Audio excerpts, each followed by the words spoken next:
नमस्कार दोस्तों, मैं अर्जुन खलखो क्लासेस के इस यूट्यूब चैनल पे आप सभी का हार्दिक अभिनंदन और स्वागत करता हूं। और आज हम देखेंगे छत्तीसगढ़ सहायक प्राध्यापक परीक्षा 2019 के प्रथम पेपर में आए हुए प्रश्नों को। 50 प्रश्नों के साथ हमारा ये आज का टेस्ट सीरीज होगा। आगे बढ़ने से पहले यदि आप हमारे चैनल पर नए हैं तो हमारे चैनल को सब्सक्राइब कर लीजिए। वीडियो पसंद आए तो लाइक, कमेंट और शेयर करना ना भूलें।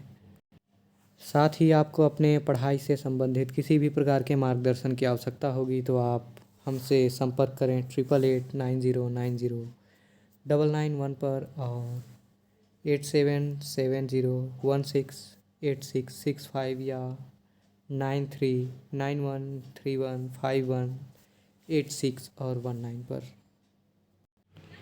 साथ ही कहना चाहूँगा कि यदि आप हमारे चैनल पर नए हैं तो कृपया हमारे चैनल को सब्सक्राइब करने के साथ ही हमारे एजुकेशनल ऐप खलखो क्लासेस को डाउनलोड कर सकते हैं और यह गूगल प्ले स्टोर पर आपको मिल जाएगा।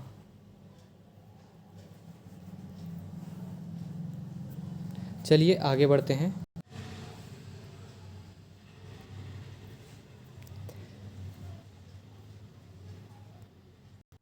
दोस्तों, अभी हम बात करेंगे छत्तीसगढ़ शासन के द्वारा CGPSC के द्वारा आयोजित सहायक प्राध्यापक परीक्षा जो कि उच्च शिक्षा विभाग के अधीन आता है, इसके हल प्रश्न पत्र की, जो कि प्रथम प्रश्न पत्र है छत्तीसगढ़ सामान्य अध्ययन इसका नाम है और इसका परीक्षा कोड है, पेपर कोड है 190228। तो दोस्तों इसे ही हम चलिए देखते हैं।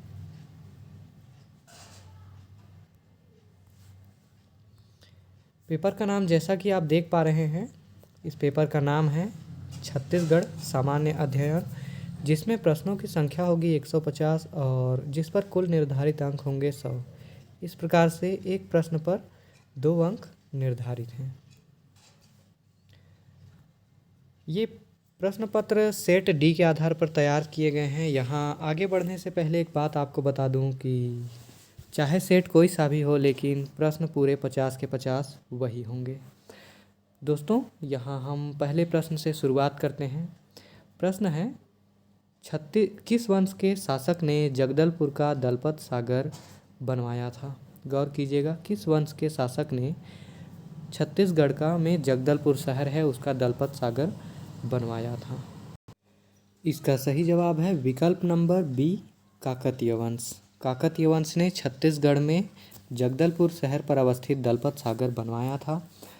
प्रश्न 2 की ओर बढ़ते हैं, लेकिन प्रश्न 2 पर बढ़ने से पहले आपको बता दूं कि हमारे YouTube चैनल में अलग अलग वीडियो के लिंक डिस्क्रिप्शन बॉक्स में दे दिए गए हैं। आप उन्हें देख सकते हैं और वहां से भी अन्य उपयोगी वीडियो आप हासिल कर सकते हैं अपने लिए। प्रश्न संख्या 2 है, काले ग्रेनाइट से निर्मित नंदी बैल किस स्थान पर पाए जाते हैं? गौर कीजिएगा, काले ग्रेनाइट से निर्मित नंदी बैल किस स्थान पर पाए जाते हैं? तो इसका सही जवाब है विकल्प नंबर ए, बारसूर। दोस्तों, बारसूर बस्तर में है, जो कि जहाँ पर नंदी बैल स्थित है, काले ग्रेनाइट से बना हुआ। बढ़ते हैं तीसरे प्रश्न की ओर। तीसरा प्रश्न है, निम्नलिखित में से कौन सी गुफा तीरथगढ़ जलप्रपात के निकट अवस्थित है? यहाँ पूछा गया है तीरथगढ़ जलप्रपात, जो कि छत्तीसगढ़ का सर्वाधिक ऊंचा जलप्रपात में से एक है, उसके सर्वाधिक निकटतम कौन सी गुफा अवस्थित है? तो यहाँ कुछ छत्तीसगढ़ के प्रसिद्ध गुफा दिए गए हैं, सीता बेंगरा हाथी गुफा, कुटुमसर गुफा और जोगीमारा गुफा। तो इसका सही जवाब है विकल्प नंबर सी, कुटुम्बसर गुफा। दोस्तों, कुटुम्बसर गुफा, जो कि बहुत ही प्रसिद्ध चूने पत्थर से निर्मित गुफा है, यह तीरथगढ़ जलप्रपात के सर्वाधिक निकटतम है। प्रश्न संख्या 4 अगर हम देखें तो ये है, निम्नलिखित में से कौन सी कवि खांडेराव की कीर्ति है? अर्थात एक रचना पूछी गई है कवि खांडेराव की, यहाँ खंडेराव लिखाया है। तो इसमें आपको 4 विकल्प दिए गए हैं, गंगा लहरी, विक्रम विलास, माता के भजन या राधा विनोद। इसका सही जवाब है विकल्प नंबर डी, राधा विनोद। बढ़ते हैं अगले प्रश्न की ओर। प्रश्न है, निम्नलिखित छत्तीसगढ़ में किस दिन प्रतिवर्ष अंतर्राष्ट्रीय बौद्ध सम्मेलन आयोजित किया जाता है? गौर कीजिएगा, छत्तीसगढ़ में किस दिन प्रतिवर्ष बौद्ध सम्मेलन का आयोजन किया जाता है? तो इसका सही जवाब है विकल्प नंबर बी 6 फरवरी। 6 फरवरी वह तारीख है जब अंतर्राष्ट्रीय बौद्ध सम्मेलन का आयोजन किया जाता है। बढ़ते हैं अगले प्रश्न की ओर। प्रश्न है सबरी मंदिर कहाँ स्थित है? प्रश्न संख्या 6, सबरी मंदिर कहाँ अवस्थित है? 4 विकल्प हैं आपके पास, खरौद, शिवरी नारायण, झलक या दंतेवाड़ा। तो इसका सही जवाब है विकल्प नंबर ए खरौद। यहाँ गौर कीजिएगा, आपको शिवरी नारायण का भी विकल्प मिलेगा, लेकिन CGPSC के द्वारा जो सही जवाब लिया गया है वो खरौद है, और जो कि काफ़ी हद तक सही है या पूर्णतः सही है। सबरी मंदिर के बारे में यहाँ पूछा गया है, गौर कीजिएगा, ना कि सबरी आश्रम के बारे में। प्रश्न संख्या 7 की ओर अगर हम बढ़ें तो देखें, निम्नलिखित में से छत्तीसगढ़ की प्रमुख जनजाति कौन सी है? दोस्तों, छत्तीसगढ़ में बहुत सारी जनजातियाँ हैं, किंतु एक ऐसी जनजाति है जिसकी छत्तीसगढ़ में बहुलता पाई जाती है। वह पूछा है भील, बैगा, कंवर या गोंड। तो बहुत आसान है, इसका सही जवाब है विकल्प नंबर डी गोंड।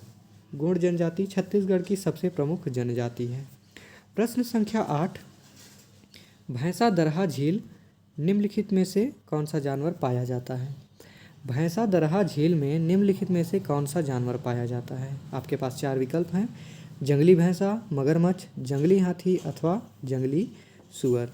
तो यहाँ पर गौर कीजिएगा, भैंसा दरहा झील में मगरमच्छ का प्राकृतिक आवास पाया जाता है और इसीलिए यहाँ मगरमच्छ मुख्य जानवर के तौर पर शामिल किया जाता है। बढ़ते हैं प्रश्न संख्या 9 की ओर। प्रश्न संख्या 9 में कहा गया है विवाह का वह प्रकार, गौर कीजिएगा, एक वैवाहिक संबंध की बात हो रही है। विवाह का प्रकार जिसमें जाति के अंदर वैवाहिक संबंध बनाए जाते हैं उसे क्या कहा जाता है? आपके पास 4 विकल्प हैं, बहुविवाह, अनुलोम विवाह, अंतःविवाह और बहिर्विवाह। तो इसका सही जवाब है दोस्तों विकल्प नंबर सी, अंतःविवाह। बढ़ते हैं अगले प्रश्न की ओर। प्रश्न संख्या 10 है, कंपनी सरकार के खिलाफ परलकोट विद्रोह कब हुआ था? सन पूछा गया है। 4 तारीख हैं आपके पास, तो इसमें सही जवाब है विकल्प नंबर ए 1825। वह समय है जब अंग्रेजी शासन के खिलाफ परलकोट विद्रोह हुआ था। प्रश्न संख्या 11 की हम बात करें। प्रश्न संख्या 11 कहता है छत्तीसगढ़ में सोयाबीन का उत्पादन किस जिले में सर्वाधिक होता है? यहाँ सर्वाधिक उत्पादन की बात हो रही है दोस्तों, तो इसका सही जवाब है विकल्प नंबर ए राजनांदगांव। वह जिला है जहाँ सोयाबीन का सर्वाधिक उत्पादन होता है। बढ़ते हैं अगले प्रश्न की ओर। प्रश्न संख्या 12 है, 2011 की जनगणना के अनुसार, गौर कीजिएगा, 2011 की जनगणना के अनुसार सबसे कम लिंगानुपात वाला जिला कौन सा है? सरगुजा, जसपुर, कोरिया या कोरबा। तो इसका सही जवाब है विकल्प नंबर सी, कोरिया। कोरिया वह जिला है जहां पर 2011 के अनुसार 18 जिलों के आधार पर न्यूनतम जनसंख्या लिंगानुपात था। प्रश्न संख्या 13 पे बढ़ते हैं। 13वां प्रश्न है, 13वां प्रश्न है, कत्था संयंत्र किस जिले में अवस्थित है? तो इसका सही जवाब है विकल्प नंबर डी, सरगुजा। सरगुजा जिले में कत्था संयंत्र स्थापित है। बढ़ते हैं अगले प्रश्न की ओर। प्रश्न है, निम्न में से कौन सी जनजाति विशेष पिछड़ी जनजाति नहीं है? गौर कीजिएगा, निम्न में से कौन सी जनजाति विशेष पिछड़ी जनजाति नहीं है? इसका सही जवाब है विकल्प नंबर डी, भतरा। दोस्तों, भतरा जनजाति विशेष पिछड़ी जनजाति नहीं है। इसके अलावा जो 3 जनजातियां आपको दिखाई दे रही हैं, अबुझमाड़िया, बैगा और बिरहोर, ये तीनों जनजाति भारत शासन के द्वारा छत्तीसगढ़ में विशेष पिछड़ी जनजाति मानी जाती हैं, अर्थात भारत शासन के द्वारा इन्हें मान्यता दी गई है। अगला प्रश्न है प्रश्न क्रमांक 15, तातापानी किस जिले में अवस्थित है? तो बहुत ही आसान है, तातापानी एक पर्यटन स्थल है जो कि बलरामपुर जिले में अवस्थित है। बढ़ते हैं अगले प्रश्न की ओर। 16वां प्रश्न है, स्वास्थ्य योजनाओं को सुमेलित कीजिए। यहाँ पर छत्तीसगढ़ शासन के द्वारा संचालित कुछ स्वास्थ्य योजनाओं के संदर्भ में बातें की गई हैं जिन्हें आपको सुमेलित करके बताना है। तो यहाँ पर दिया गया है, एक ओर दिया गया है संवर्ग और दूसरी ओर दी गई है योजनाएं। आपको सही तरीके से सुमेलित करना है। तो दोस्तों यहाँ पूछा गया है बच्चों के लिए, स्त्रियों के लिए, किशोर वय बालिकाओं के लिए और आम जनता के लिए। और उसके दूसरी ओर दिया गया है विकल्प ए, बी, सी और डी। ए में है सोचिता योजना, जिसे सुचिता योजना भी कहा जाता है। बी में है स्वास्थ्य बीमा योजना, सी में है चिरायु योजना और डी में है आयुष्मती योजना। तो इसका सही जवाब अगर हम देखें तो यहाँ पर विकल्प नंबर डी सही है, सही जवाब है। आइए हम विकल्प नंबर डी के आधार पर मिलान करते हैं। तो यहाँ कहता है ए का तीसरा अर्थात बच्चों के लिए चिरायु योजना, उसके अलावा बी का चौथा अर्थात स्त्रियों के लिए आयुष्मती योजना। वहीं हम सी की बात करें तो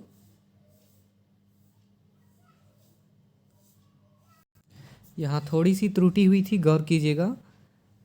जो ए है अर्थात सोचिता योजना, जिसे सुचिता योजना भी कहा जाता है, यह किशोर व बालिकाओं से संबंधित है। वहीं एक अंतिम बच जाता है आम जनता हेतु स्वास्थ्य बीमा योजना। अर्थात आप देखें तो ए का 3, बी का 4, सी का 1 और डी का 2। आप इसे मिलान कर सकते हैं, आपको बिल्कुल इस तरीके से सटीक मिलेगा। बच्चों के लिए चिरायु योजना, स्त्रियों के लिए आयुष्मती योजना, किशोर व बालिकाओं के लिए सोचिता योजना और आम जनता के लिए स्वास्थ्य बीमा योजना। प्रश्न क्रमांक 17 है, हरिक नानी बेरा अभियान किससे संबंधित है? गौर कीजिएगा, हरिक नानी बेरा अभियान जो कि छत्तीसगढ़ शासन के द्वारा चलाया जा रहा एक अभियान है, यह किससे संबंधित है? आपके पास 4 विकल्प हैं, जिसमें सही विकल्प आपका है कुपोषण और एनीमिया की स्थिति में सहायता। अर्थात कुपोषण और एनीमिया वाली परिस्थितियां होती हैं, इसमें कुछ आर्थिक सहायता के लिए हरिक नानी बेरा अभियान संचालित किया गया है। अगला प्रश्न है प्रश्न क्रमांक 18, डॉक्टर खूबचंद बघेल स्वास्थ्य सहायता योजना के विषय में सही क्या है? यहाँ 4 आपको विकल्प दिए गए हैं, इसमें से सही आपको बताना है। तो यहाँ अगर हम देखें चारों विकल्पों पे गौर करते हैं, मृत्यु होने पर परिवार को आर्थिक सहायता, कुपोषण और एनीमिया का उन्मूलन, 20 लाख रुपए तक का चिकित्सीय परामर्श और स्वास्थ्य बीमा योजना। तो यहाँ आप गौर करेंगे तो आपको स्वास्थ्य बीमा योजना और 20 लाख रुपये का चिकित्सीय सहायता सही जान पड़ता है, किंतु CGPSC के द्वारा इस प्रश्न को विलोपित कर दिया गया था जब इस पर दावा आपत्ति लगाया गया था। दोस्तों, सहायक प्राध्यापक परीक्षा में जब दावा आपत्ति लगाया गया तो आयोग द्वारा काफ़ी छानबीन के बाद इस प्रश्न को विलोपित कर दिया गया। तो यह प्रश्न अब हम इसे अब नहीं मानेंगे और ये विलोपित हो चुका है। हम बढ़ते हैं प्रश्न संख्या 19 की ओर। प्रश्न संख्या 19 है, कवच के विषय में सही क्या है? कवच काफ़ी चर्चित नाम है, इसके विषय में सही क्या है? यहाँ पर 4 कथन दिए गए हैं, इस आधार पर आपको सही विकल्प का चुनाव करना है। वह कथन कौन से हैं? पहला कथन है, यह छत्तीसगढ़ शासन द्वारा कोरोना संकट के समय में निर्मित एक मोबाइल ऐप है। दूसरा, यह शासकीय परामर्श, आदेश और जानकारियाँ देता है। तीसरा, इस ऐप के माध्यम से घूमने के लिए ई-पास प्राप्त किया जाता है। चौथा है, आवश्यक वस्तुओं के लिए घर पहुंच सेवा उपलब्ध कराता है। इस आधार पर यदि हम सही विकल्प देखें तो निश्चित रूप से ये चारों विकल्प बिल्कुल सही हैं और इस आधार पर विकल्प नंबर डी सही है, अर्थात चारों कथन सही हैं। बढ़ते हैं अगले प्रश्न की ओर। प्रश्न क्रमांक 20 है, गढ़िया पहाड़ निम्नलिखित में से किस जिले में अवस्थित है? गौर कीजिएगा, गढ़िया पहाड़ निम्नलिखित में से किस जिले में अवस्थित है? कांकेर, कोंडागांव, राजनांदगांव या बस्तर? तो इसका सही जवाब है विकल्प नंबर ए, कांकेर। बढ़ते हैं अगले प्रश्न की ओर। प्रश्न है, छत्तीसगढ़ राज्य की सीमा को निम्न में से कौन सा राज्य स्पर्श नहीं करता है? गौर कीजिएगा, छत्तीसगढ़ राज्य की सीमा रेखा को अर्थात बॉर्डर को कौन सा राज्य है जो टच नहीं करता है? आंध्र प्रदेश, तेलंगाना, झारखंड या बिहार? तो इसका सही जवाब है विकल्प नंबर डी, बिहार। बिहार जो कि छत्तीसगढ़ को स्पर्श नहीं करता और शेष अन्य जो 3 हैं आंध्र प्रदेश, तेलंगाना एवं झारखंड छत्तीसगढ़ के पड़ोसी राज्य हैं। प्रश्न क्रमांक 22 है, सर्व शिक्षा अभियान के संबंध में सही क्या है? बहुत ही खास योजना के बारे में पूछा गया है। एक बहुत ही महत्वाकांक्षी योजना जो कांग्रेस के शासनकाल में चलाई गई थी और इस प्रश्न के संबंध में 4 विकल्प हैं। इस आधार पर आपको सही विकल्प का चुनाव करना है। 4 कथन दिए गए हैं। पहला कथन है, यह केंद्र प्रायोजित राजीव गांधी शिक्षा मिशन द्वारा संचालित योजना है। विकल्प कथन 2 है, यह 6 से 14 वर्ष वर्ग के बच्चों को शिक्षा उपलब्ध कराता है। कथन तीसरा है, शिक्षकों को प्रोत्साहित करने के लिए पुरस्कृत किया जाता है। और चौथा कथन है, मध्याह्न भोजन योजना हेतु आवश्यक भोजन उपलब्ध कराता है। आपको इस आधार पर सही विकल्प ढूंढना है। इसका सही विकल्प जो आयोग के द्वारा लिया गया वह है विकल्प संख्या बी, अर्थात 1 और 2 सही है और वहीं 3 और 4 गलत है। 1 और 2 अर्थात सर्व शिक्षा अभियान केंद्र प्रायोजित राजीव गांधी मिशन द्वारा संचालित योजना है एवं साथ ही यह 6 से 14 वर्ष वर्ग के बच्चों को शिक्षा उपलब्ध कराता है। चलिए आगे बढ़ते हैं। प्रश्न संख्या 23 है, तीरथगढ़ जलप्रपात किस नदी पर अवस्थित है? गौर कीजिएगा, तीरथगढ़ जलप्रपात किस नदी पर अवस्थित है? तो इसका सही जवाब है विकल्प नंबर सी, मुनगा बहार नदी। मुनगा बहार नदी जिस पर तीरथगढ़ जलप्रपात अवस्थित है। बढ़ते हैं अगले प्रश्न की ओर। प्रश्न संख्या 24 है, छत्तीसगढ़ में लौह अयस्क का सबसे अधिक उत्पादन किस जिले में होता है?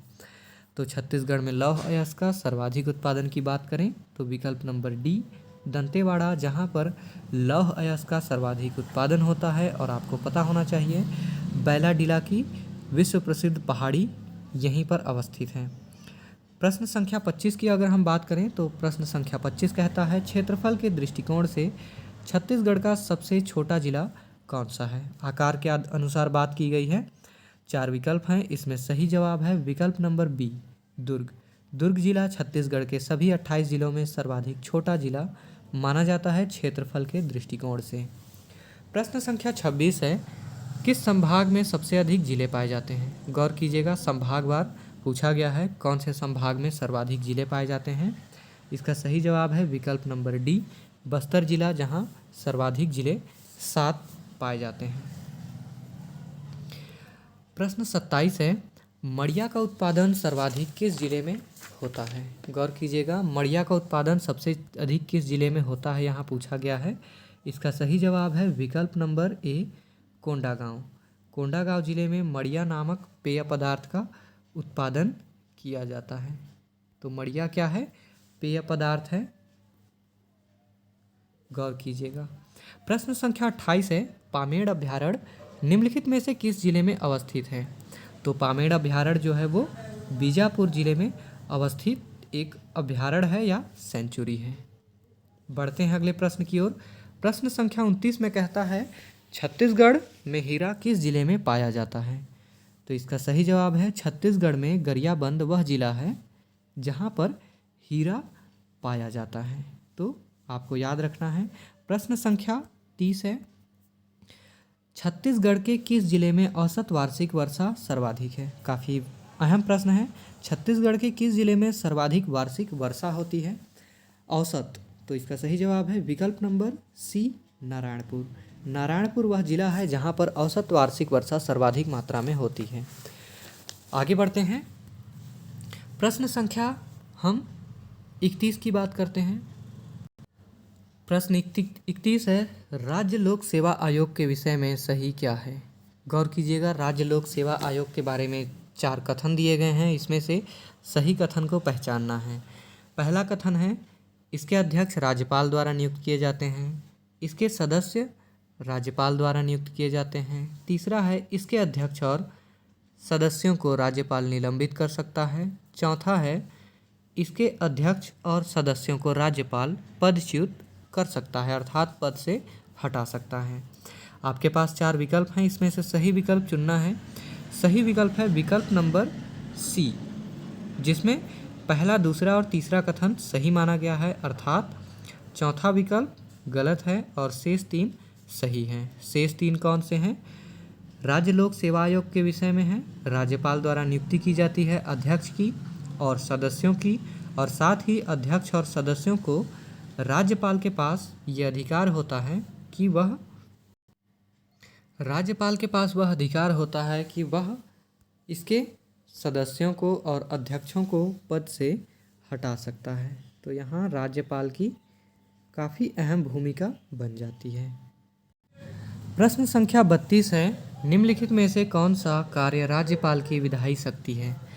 तो गौर कीजिएगा, 4 विधायी शक्तियों के बारे में वर्णन किया गया है, जिसमें से एक शक्ति बिल्कुल सही है राज्यपाल के संबंध में।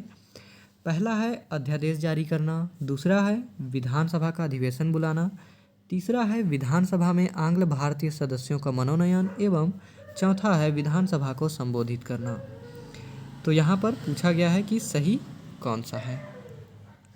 तो दोस्तों इसमें अगर हम सही देखें तो केवल विकल्प नंबर 1 जो कि कहता है अध्यादेश जारी करना, यह सही है। राज्यपाल के संबंध में राज्यपाल की विधायी शक्ति मानी जाती है अध्यादेश जारी करना। शेष अन्य 3 शक्तियाँ जो हैं वो कार्यकारी शक्ति की श्रेणी में शामिल किया जाता है।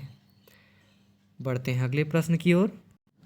प्रश्न है, जनपद पंचायत और जिला पंचायत के अध्यक्षों में क्या समानता है? गौर कीजिएगा, यहाँ जनपद पंचायत और जिला पंचायत के अध्यक्षों के विषय में समानता के बारे में प्रश्न किया गया है। 4 कथन दिए गए हैं।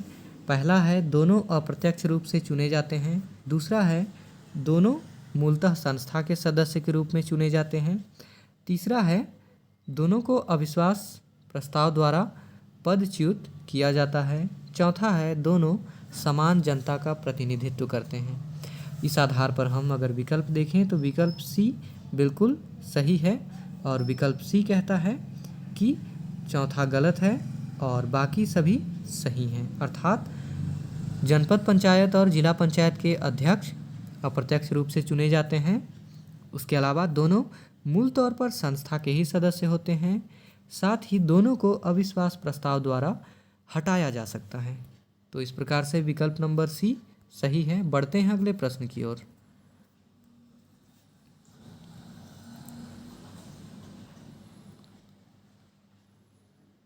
प्रश्न संख्या 34 है, सही क्या है? यहाँ सही बताना है आपको। जनपद पंचायत के सामान्य प्रशासन समिति का अध्यक्ष समिति के द्वारा चुना जाता है। जनपद पंचायत का उपाध्यक्ष शिक्षा समिति का पदेन सभापति होता है। तीसरा है जनपद पंचायतों के अध्यक्ष जिला पंचायत के पदेन सदस्य होते हैं। चौथा है जनपद पंचायतों के अध्यक्ष जिला पंचायत के किसी समिति के सदस्य नहीं हो सकते। पांचवा है जनपद पंचायत का अध्यक्ष सभी स्थायी समितियों का सदस्य सभापति होता है। कूट के माध्यम से आपको सही जवाब ढूंढना है और सही जवाब अगर हम देखें तो इसका सही जवाब है विकल्प नंबर बी। विकल्प नंबर बी अर्थात 2, 3 और 4 सही है। गौर कीजिएगा, 2, 3 और 4 यहाँ सही है बोला गया है। अर्थात यहाँ 2, 3 और 4 को हमें देखना है। 2, 3 और 4 अर्थात जनपद पंचायत का उपाध्यक्ष शिक्षा समिति का पदेन सभापति होता है, सही है। जनपद पंचायतों के अध्यक्ष जिला पंचायत के पदेन सदस्य होते हैं, यह भी बिल्कुल सही है। चौथा है जनपद पंचायतों के अध्यक्ष जिला पंचायत की किसी समिति के सदस्य नहीं हो सकते हैं, तो ये बिल्कुल सही है। 3 कथन सही है, शेष अन्य गलत हैं। बढ़ते हैं अगले प्रश्न की ओर। प्रश्न संख्या 35 जो पूछा गया था सहायक प्राध्यापक या असिस्टेंट प्रोफेसर की परीक्षा में, वह प्रश्न है सही क्या है? अब यहाँ 4 कथन हैं।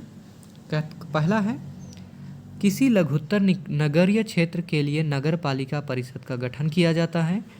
दूसरा है किसी ग्रामीण क्षेत्र से नगरीय क्षेत्र में संक्रमणगत क्षेत्र के लिए नगर पंचायत का गठन किया जाता है। तीसरा है किसी लघुत्तर नगरीय क्षेत्र के लिए नगर पंचायत का गठन किया जाता है। चौथा है किसी ग्रामीण क्षेत्र से नगरीय क्षेत्र में संक्रमणगत क्षेत्र के लिए नगर पंचायत का गठन किया जाता है। तो इस आधार पर आपको सही जवाब ढूंढना है और सही जवाब है विकल्प नंबर सी। विकल्प नंबर सी जो कि पहला और चौथा कथन को सत्य मानता है। अर्थात किसी लघुत्तर नगरीय क्षेत्र के लिए नगर पालिका परिषद का गठन किया जाता है और साथ ही चौथा किसी ग्रामीण क्षेत्र से नगरीय क्षेत्र में संक्रमणगत क्षेत्र के लिए नगर पंचायत का गठन किया जाता है। गौर कीजिएगा दोस्तों, नगरीय भूगोल के अंतर्गत आप पढ़ेंगे कि जैसे ही कोई ग्रामीण क्षेत्र नगरीय क्षेत्र में प्रवेश करने वाला रहता है तो सबसे पहले वहाँ नगर पंचायत का गठन किया जाता है। और उसके साथ ही आप देखेंगे कि एक छोटा नगरीय क्षेत्र होता है जिसके लिए नगर पालिका का गठन किया जाता है, जो कि नगर निगम से छोटी इकाई मानी जाती है। प्रश्न संख्या 36 की हम बात करते हैं। प्रश्न संख्या 36 में पूछा गया है, ग्राम पंचायत के उप सरपंच के विषय में सही क्या है। गौर कीजिएगा, ग्राम पंचायत के उप सरपंच के विषय में सही क्या है। तो इसका हम कथन को देखते हैं। पहला कहता है वह मूलतः एक निर्वाचित पंच होता है। दूसरा, वह ग्राम पंचायतों के सदस्यों द्वारा चुना जाता है।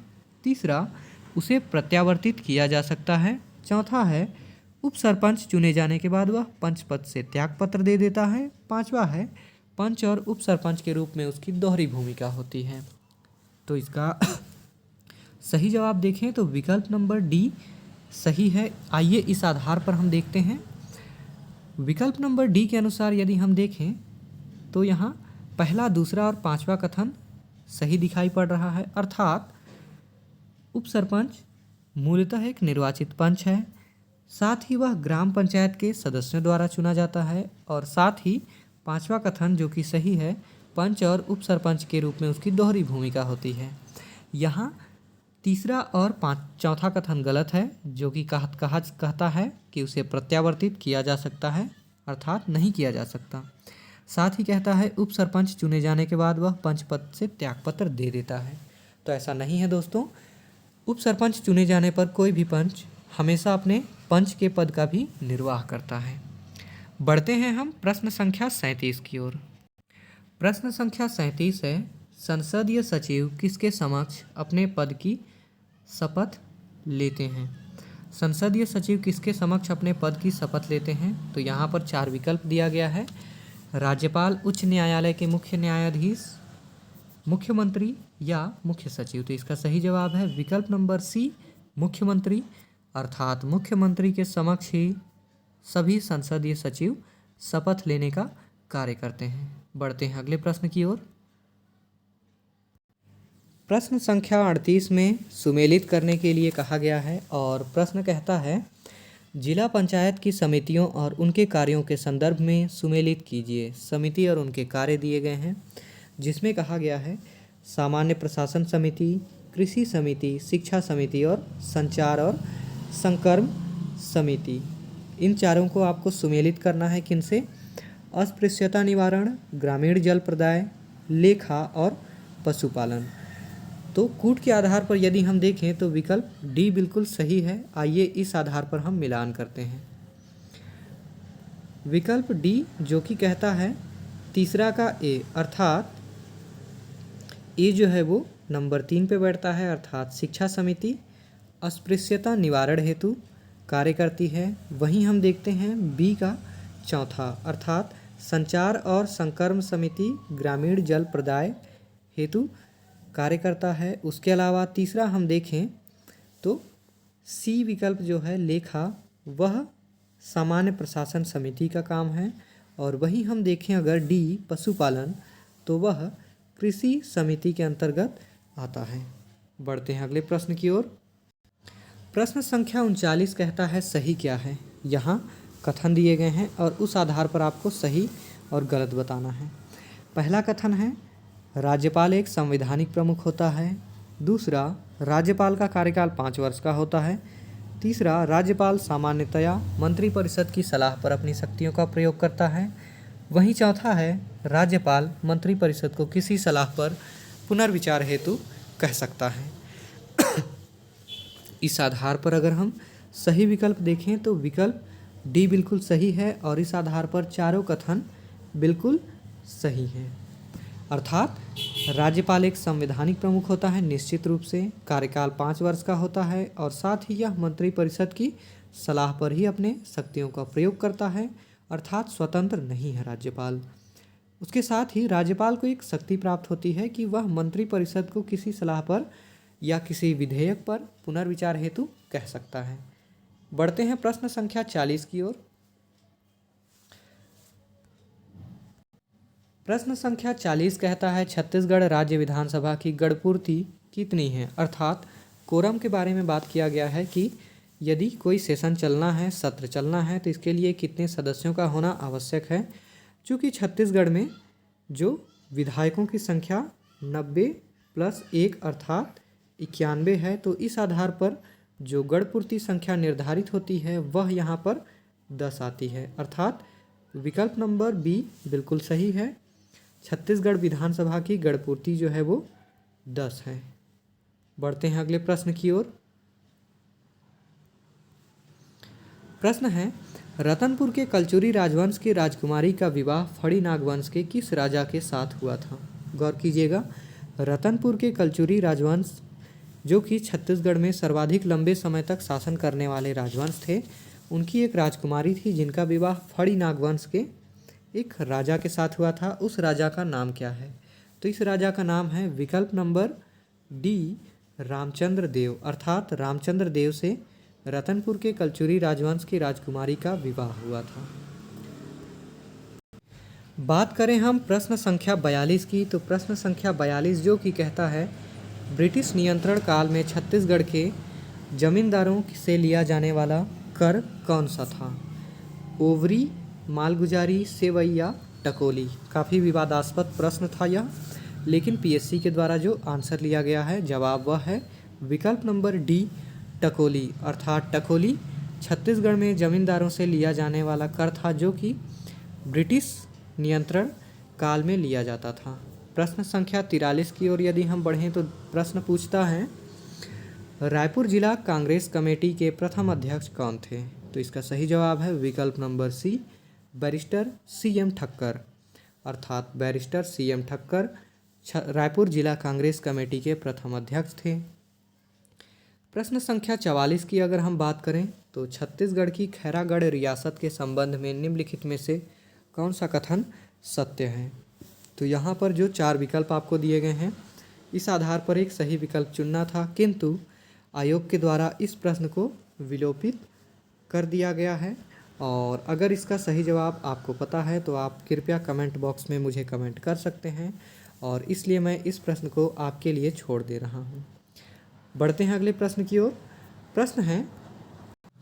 प्रश्न है 10 अगस्त 1942 को छत्तीसगढ़ के रायपुर में हुई हड़ताल के संदर्भ में निम्नलिखित में से कौन सा कथन सत्य है।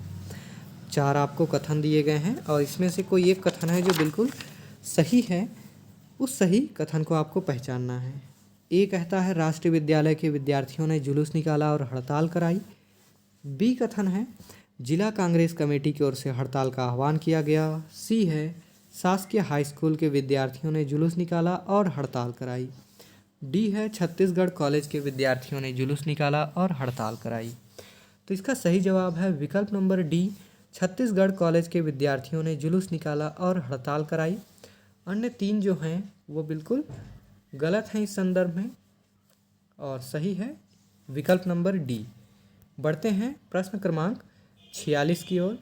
प्रश्न 46 कहता है सुतनुका नामक देवदासी का उल्लेख किस शिलालेख में है। अर्थात सुतनुका एक काफ़ी चर्चित पात्र है।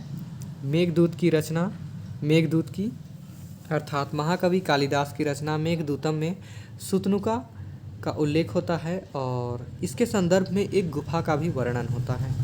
यहाँ आपको 4 गुफा दिए गए हैं, स्थान दिए गए हैं, इसमें से एक सही बताना है। तो सुतनुका नामक देवदासी का उल्लेख जोगीमारा गुफा में होता है, और देवदीन का भी उल्लेख होता है सुतनुका के साथ। प्रश्न संख्या 47 हम देखें तो कहता है सरबपुरीय राजवंश के किस राजा ने स्वर्ण मुद्राएं प्रचलित की थी। अर्थात सोने के सिक्के चलाने के संदर्भ में यह प्रश्न है कि कौन सा सरबपुरी राजवंश का राजा था जिसने सोने के सिक्के चलाए थे। इसका सही जवाब है विकल्प नंबर डी प्रसन्नमात्र। प्रसन्नमात्र ही वह शासक था सरबपुरी राजवंश का जिसने सोने के सिक्के चलाए थे, अर्थात स्वर्ण मुद्राएं चलाई थी। प्रश्न संख्या 48 है रायपुर में वानर सेना का प्रमुख कौन था। गौर कीजिएगा, रायपुर में वानर सेना का प्रमुख कौन था, ये प्रश्न है।